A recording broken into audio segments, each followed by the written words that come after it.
Le sujet qui nous est proposé pour cette semaine est un sujet qui interpelle à plus d'un titre, puisqu'il s'agit de réfléchir et de voir ce que la Bible nous dit concernant la personne divine elle-même. Beaucoup de personnes s'interpellent et s'interrogent sur Dieu. Qui est-il? Comment est-il? Que peut-on savoir de Dieu? Aujourd'hui, je suis content d'accueillir Nathalie et Francis afin de pouvoir échanger et voir ensemble ce que la Bible nous dit sur la personne divine. Mais avant de poursuivre ce temps d'étude, je vous propose de prier ensemble avec Francis. Notre Père Céleste, nous voulons te remercier encore une fois de plus de cette grande possibilité que tu nous accordes d'étudier ta parole.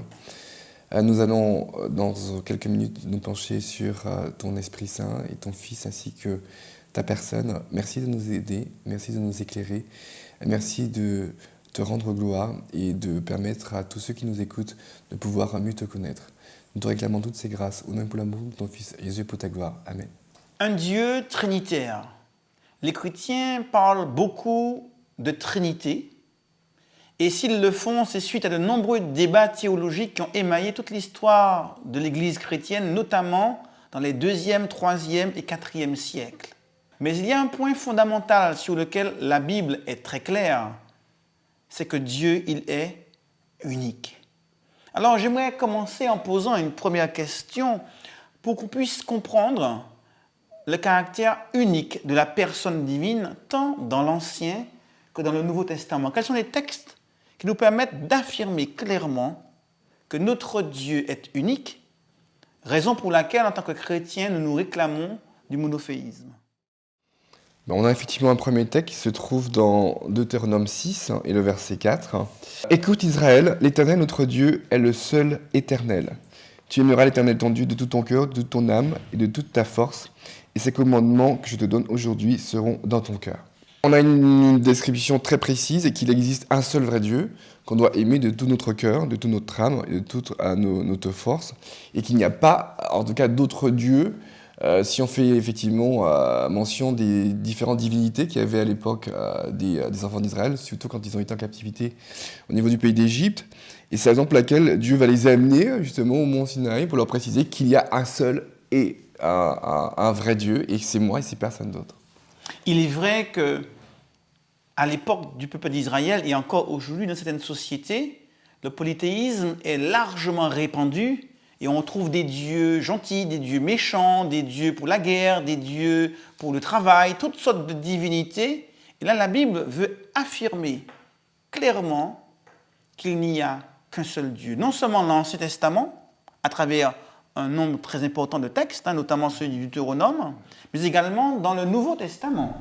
Oui, dans le Nouveau Testament, on peut prendre par exemple un texte dans 1 Corinthiens 8, verset 4. « Pour ce qui est donc de manger des viandes sacrifiées aux idoles, nous savons qu'il n'y a point d'idole dans ce monde et qu'il n'y a qu'un seul Dieu. » On peut lire aussi dans Jacques 2, verset 19. « Tu crois qu'il y a un seul Dieu, tu fais bien, les démons le croient aussi et ils tremblent. » Et là, on voit la réalité de la nature de Dieu qui est connue de tous. Et pour insister sur ce texte que lisait Francis tout à l'heure sur l'Ancien Testament, on voit aussi que Dieu parle de lui en disant « dis-lui que je suis ». C'est-à-dire que dans le texte en français, on aurait pu dire « je suis celui qui est ». Il ne dit pas « je suis celui qui est », il dit « je suis celui qui suis », pour insister sur le « je ». C'est-à-dire que « je », c'est la première personne du singulier, il n'y en a pas d'autre comme lui. Rapidement, on en arrive à une question qui devient un peu plus complexe, plus difficile, puisqu'on parle de Dieu le Père, Dieu le Fils et Dieu le Saint-Esprit. Comment comprendre le fait que les chrétiens parlent de Dieu le Père, Dieu le Fils et Dieu le Saint-Esprit, tout en disant qu'il n'y a qu'un seul Dieu?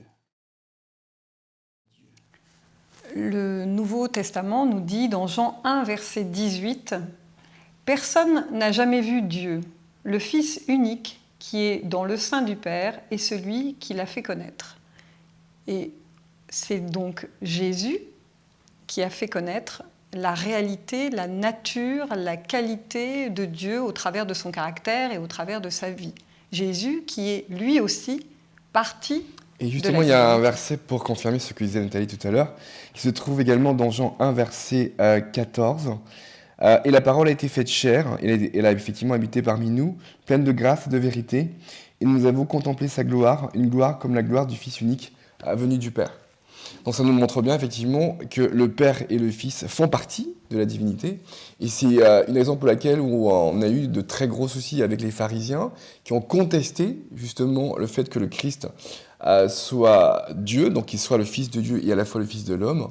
Et il a dû, par certains miracles, en l'occurrence celui de Lazare, quand Lazare est resté 4 jours dans la tombe, il a ressuscité pour montrer devant toute la foule et devant tous les prêtres qu'il a le pouvoir, effectivement, de donner la vie, puisqu'il est le chemin, la vérité et la vie, et que, de toutes les façons, rien qu'une seule personne, en tout cas que Dieu, puisse faire un tel miracle et puisse, bien évidemment, ressusciter les morts. C'est vrai que lorsque l'on parle de Dieu, cela nécessite une certaine humilité.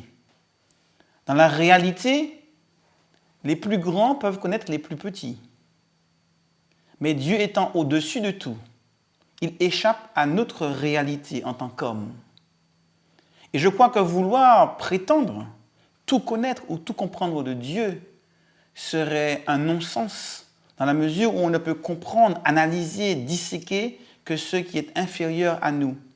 Donc, par définition, Dieu étant au-dessus de tout, Dieu ne peut être pleinement compris dans tous les aspects de sa personne par l'esprit humain. Nous ne pouvons connaître de Dieu que ce que Dieu a voulu nous révéler de lui-même, et notamment, comme le disait Nathalie, à travers la personne de Jésus-Christ. Alors je propose qu'on puisse s'arrêter un instant sur la personne de Jésus-Christ. Quels sont les passages bibliques qui nous permettent d'affirmer que Jésus est Dieu et pleinement Dieu? On peut commencer peut-être par, parce qu'il faut faire un choix, il y a tellement de passages qui parlent de Jésus-Christ. Dans Philippiens 2, verset 5, « Ayez en vous les sentiments qui étaient en Jésus-Christ, lequel, existant en forme de Dieu, n'a point regardé comme une proie arrachée d'être égal avec Dieu. » Je regardais aussi la traduction dans la Bible de Chouraki qui disait que n'a point regardé comme une proie arrachée d'être égal veut dire aussi n'a pas estimé comme un butin d'être égal. Et là, on voit bien la comparaison entre Jésus-Christ, lequel existait en forme de Dieu, donc on voit bien la ressemblance entre Jésus-Christ en forme de Dieu et Dieu tel qu'il est décrit et tel qu'il est représenté par Jésus, et donc la similitude de ces deux personnes, puisque là, ils existent bien en tant que deux personnes, qui s'est dépouillé lui-même en prenant une forme de serviteur, en devenant semblable aux hommes. Et on voit là la nature de Jésus fait homme lorsqu'il a passé 33 ans et demi sur la terre avec nous. Et qu'il nous a, au travers de ces 33 ans et demi, révélé une partie de Dieu, c'est-à-dire une partie du caractère de Dieu. Donc Jésus était Dieu et Jésus était homme. Oui. C'est vrai que Jésus, dans sa vie, dans son ministère, a pu manifester sa divinité. Et quelles sont les actions de Jésus-Christ qui nous aident à comprendre qu'il était vraiment Dieu? Mais la première action qu'il a pu faire était par exemple lors du premier mariage. Et c'est pas étonnant que Dieu commence en tout cas sa mission quand il change l'eau en vin. Et l'autre qui lui dit « Oui, je reconnais effectivement que tu as gardé le bon vin pour la fin. » Et il y a eu aussi d'autres miracles quand il a demandé par exemple à Pierre de jeter le filet au niveau de la barque, donc à droite de la barque. Et au départ, Pierre était un peu réticent et le contraste veut montrer justement le fait que Pierre est resté toute la nuit sans avoir attrapé un moindre poisson. Et quand Dieu lui dit, donc le Fils de l'homme, donc Jésus lui dit de jeter le filet, et là il se retrouve avec une pêche miraculeuse. Et tout le monde reconnaît effectivement lui qu'il est le Fils de Dieu grâce à ses miracles. Et c'est vrai que lorsqu'il a eu l'occasion de guérir un paralytique, on lui a amené un paralytique, il lui a dit « Tes péchés te sont pardonnés ». Et lorsque les pharisiens et les scribes ont été émus de voir que Jésus pardonnait les péchés, il a dit « Qu'est-il plus facile de dire ? tes péchés te sont pardonnés, ou lève-toi, prends ton lit et marche. Ouais. Et là, on voit que Jésus affirme pleinement sa divinité Tout à fait. en pardonnant les péchés. Donc Jésus, nous disait Nathalie, a reconnu son caractère divin. On voit ici que par l'exercice de son ministère de pardon, il va affirmer son caractère divin. Tout à fait.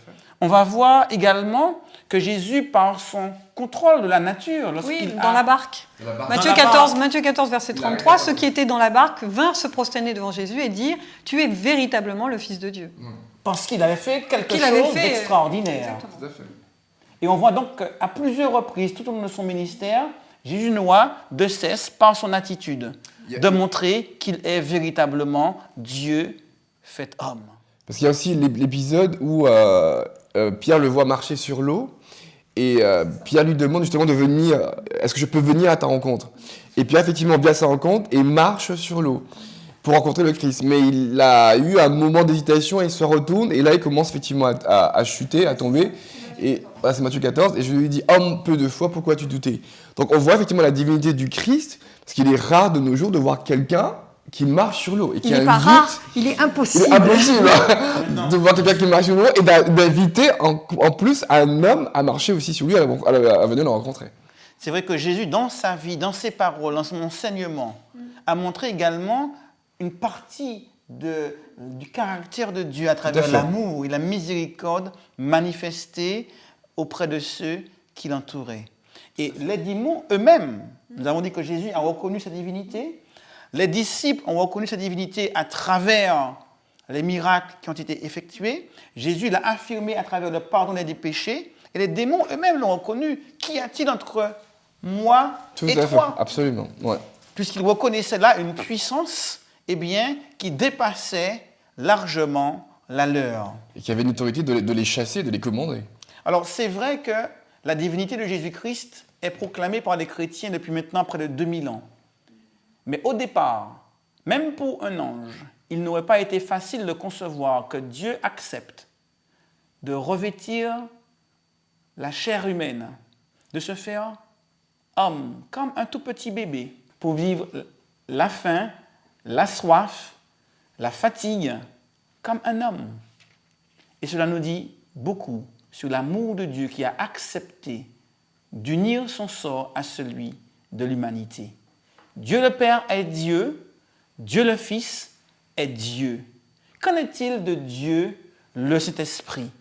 Dans la Bible, on nous dit qu'il y a beaucoup de noms pour désigner l'Esprit de Dieu. On en parle comme étant le souffle, la colombe, l'huile, le feu, l'eau vive, le sceau. Et d'ailleurs, on parle de lui comme étant l'Esprit, l'Esprit de Dieu, l'Esprit de l'Éternel, le souffle du Tout-Puissant, l'Esprit du Seigneur, l'Esprit du Père, l'Esprit de Jésus, l'Esprit du Christ, du Fils, l'Esprit de vérité, ou encore l'Esprit de vie.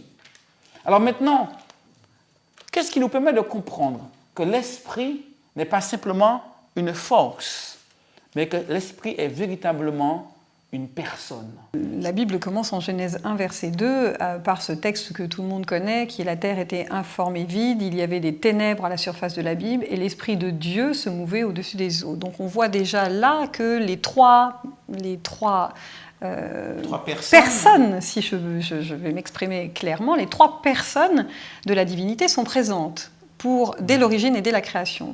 Et on peut voir différentes actions du Saint-Esprit qui nous permettent de définir justement sa personne.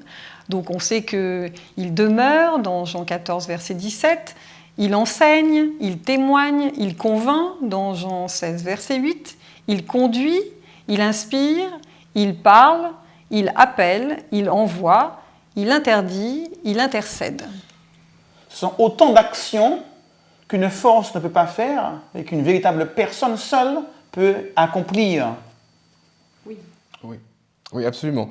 On est aussi dans le cas de figure où le Saint-Esprit a participé activement au plan de la rédemption. Quand Marie disait aussi justement que l'Esprit est venu sur elle. Et le Christ est né justement par l'opération du Saint-Esprit. Donc il y a aussi cette volonté de comprendre que le Christ, il est une personne de la divinité, certes, mais le Saint-Esprit collabore aussi avec le Père et le Fils. Et il y a aussi cette possibilité d'envisager le fait qu'on on a dans Ésaïe 61, verset 1, où il dit « L'Esprit du Seigneur, l'Éternel, est sur moi, car l'Éternel m'a envoyé pour porter de bonnes nouvelles aux malheureux. Il m'a envoyé pour guérir ceux qui ont le cœur brisé, pour proclamer aux captifs la liberté et aux prisonniers la délivrance. » Donc on voit en fait que le Christ est conduit par l'Esprit pour faire une mission. C'est-à-dire qu'il est aussi amour, il est aussi bonté, il est aussi langage, il est aussi connaissance. Et ces trois personnes forment une seule et même personne et chacune a un rôle bien précis. C'est vrai que l'esprit a beaucoup de qualités. Ah oui, ça, on peut parler des qualités de l'esprit. L'esprit qui s'est révélé par une colombe lors de la naissance, du baptême de Jésus. Et on peut parler aussi des qualités de son intelligence, des conseils qu'il nous prodigue, de sa connaissance. Des supplications qu'on trouve dans Zacharie, de l'adoration, de la vérité, de la consolation, de la vie, de l'esprit, de l'adoption, de la foi, de la grâce et encore de la gloire. Donc on peut rentrer en relation avec l'esprit, si je comprends bien. Oui, tout à fait, parce que l'esprit est aussi une personne.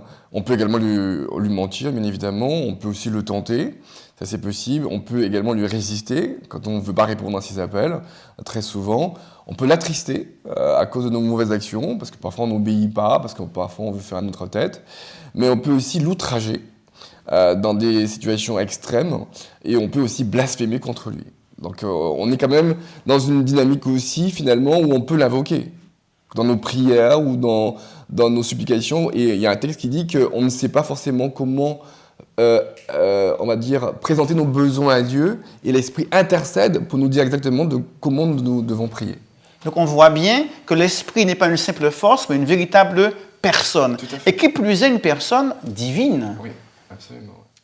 Oui, parce qu'il en a tous les attributs. Alors l'omniscience, l'omniprésence, l'omnipotence, l'éternité, la vérité, la grandeur insondable, la vie, l'amour, la sagesse, la force, la sainteté, les attributs qu'on a l'habitude de prononcer pour Dieu, on peut les retrouver dans la Bible au travers de ces différents textes. Ce qui nous montre que l'Esprit de Dieu, c'est véritablement le Seigneur, comme lui dit Paul dans 2 Corinthiens, que Dieu est esprit, comme le dit Jean au chapitre 4 et au verset 24. Et d'ailleurs, mentir au Saint-Esprit, c'est mentir à Dieu lui-même, comme nous montre l'épisode dans Actes au chapitre 5. C'est pour cela que Paul va conclure en disant que le temple de Dieu est aussi le temple de l'Esprit de Dieu. C'est vrai que la divinité, elle est une, mais par contre, avec trois personnes, Père, Fils et Saint-Esprit. Que nous dit la Bible sur ce Dieu un et pourtant trinitaire ? La Bible défie les lois des mathématiques. C'est le 1 plus 1 plus 1 qui égale 1, qui n'est pas égal à 3. Alors, il y a différents passages, bien sûr, dans la Bible où on évoque les trois. On peut parler, tout à l'heure, on a évoqué le baptême de Jésus, où, effectivement, à ce moment-là, on a Jésus, on a l'Esprit qui descend comme une colombe, et on a la voix, qui est la voix de Dieu. Là, on a la présence des trois. On a aussi, dans le passage de Acte 5, versets 3 et 4, le passage avec Ananias, qui va parler au Saint-Esprit comme de Dieu et confirmer sa divinité. Pierre, lui, qui dit « Ananias, pourquoi Satan a-t-il rempli ton cœur au point que tu mentes au Saint-Esprit et que tu n'aies retenu une partie du prix du champ ? S'il n'eût pas été vendu, ne te resterait-il pas ? Et après qu'il ait été vendu, le prix n'était-il pas à ta disposition ? Comment as-tu pu mettre en ton cœur un pareil dessein ? Ce n'est pas à des hommes que tu as menti, c'est à Dieu. » Et là, on voit effectivement que mentir au Saint-Esprit, c'est mentir à Dieu. Donc on voit là la relation entre les deux personnes. Mais il y a des passages où Paul, en particulier, nous parle de la pluralité de la personne divine. Dans 1 Corinthiens 1, versets 20 et 22 et suivant. Car pour ce qui concerne toutes les promesses de Dieu, c'est en lui, soit donc en Jésus, qu'est le oui, c'est pourquoi encore l'amen, par qui est prononcé par nous à la gloire de Dieu, et celui qui nous a fermis avec vous en Christ, et qui nous a oints, c'est Dieu, lequel nous a marqués d'un sceau et a mis dans nos cœurs les arts de l'Esprit. Et là, on voit Christ, Dieu et le Saint-Esprit. Y a-t-il d'autres textes dans la Bible? Oui, j'ai un texte également dans la Bible qui se trouve dans 2 Corinthiens 13, les versets 13. « Que la grâce du Seigneur Jésus-Christ, l'amour de Dieu et la communion du Saint-Esprit soient avec vous tous. » Donc là, on revoit encore le passage qui fait référence aux trois personnes de la divinité. Ouais. Sans oublier celui de Matthieu au chapitre 28, à partir du verset 18 et 19, où il est question donc d'aller faire des disciples, les baptisant au nom Du Père, du Fils et Père, du du Père, Saint-Esprit. du Fils et du Saint-Esprit. Saint-Esprit. On peut en trouver également dans l'Apocalypse. Apocalypse au chapitre 1er. Dans ce passage biblique, il est question donc d'une lettre écrite.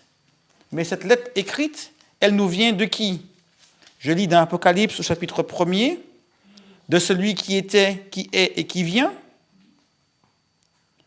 en faisant référence à Dieu, le Père, de la part des 7 esprits qui sont devant son trône, la plénitude de l'Esprit de Dieu, et de la part de Jésus-Christ, le témoin fidèle.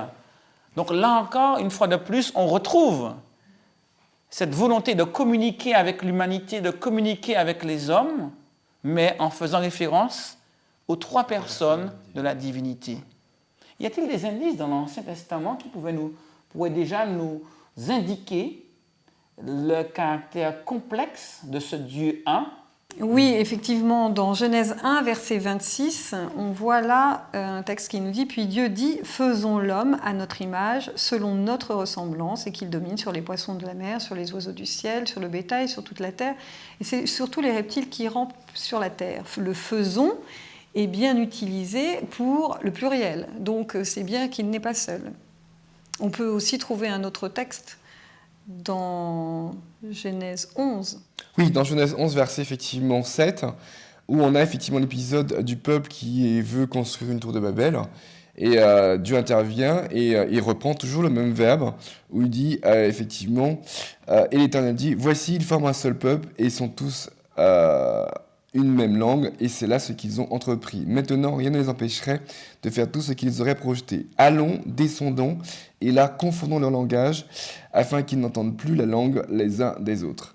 Donc on est encore dans cette pluralité des 3 personnes divines, où ils disent « allons, descendons et confondons ». Donc à 3 reprises, 3 verbes différents qui sont utilisés au pluriel pour bien faire comprendre que en fait, la divinité collabore et ces personnes vivent et on va dire, exécutent le plan dans le même sens, dans la même direction et dans le même esprit.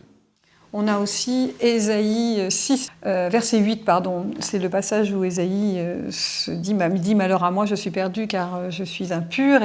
Et on voit là dans la réponse la voix du Seigneur qui lui dit « Qui enverrai-je? Qui marchera pour nous ?» Et le « nous » veut encore dire la pluralité de la divinité. C'est vrai que dans l'Ancien Testament, déjà au niveau de la Genèse, vous aviez fait référence à la création, avec donc la présence de Dieu, mais la présence de l'Esprit de Dieu. Et Jean, au chapitre 1er, au verset 1er, dira, au commencement était la parole était Dieu, la parole était avec Dieu. Rien de ce qui a été fait n'était fait sans elle, et cette parole a été faite chair en parlant de Jésus-Christ. Donc l'acte créateur a impliqué Dieu le Père, Dieu le Fils, la parole incarnée, et Dieu le Saint-Esprit. Et on va voir à nouveau la divinité impliquée dans l'acte de rédemption de l'humanité. Père, Fils et Saint-Esprit. Dieu le Père qui a conçu ce projet, Dieu le Fils qui est venu, qui s'est fait chair et qui a réalisé ce projet dans sa vie, et Dieu le Saint-Esprit qui nous amène à faire nôtre ce projet en nous interpellant pour que nous puissions tous retrouver l'unité, la relation avec la divinité. Le Père est Dieu, le Fils est Dieu, l'Esprit est Dieu. Pourtant, nous disons qu'il n'y a qu'un seul Dieu. Oui, cela défie la logique humaine. Et cela est complètement naturel, parce que Dieu est en dehors de la logique humaine. Dieu n'est pas humain. Donc les mathématiques humaines ne sauraient suffire à définir la personne de Dieu lui-même. Et si cela peut paraître incohérent, la Bible est pourtant claire sur la complexité de ce Dieu qui s'est révélé à nous à travers Jésus-Christ, qui s'est présenté à nous par son Esprit, pour que nous puissions, au nom du Père et du Saint-Esprit, l'adorer et vivre pleinement la relation d'amour à laquelle il nous convie.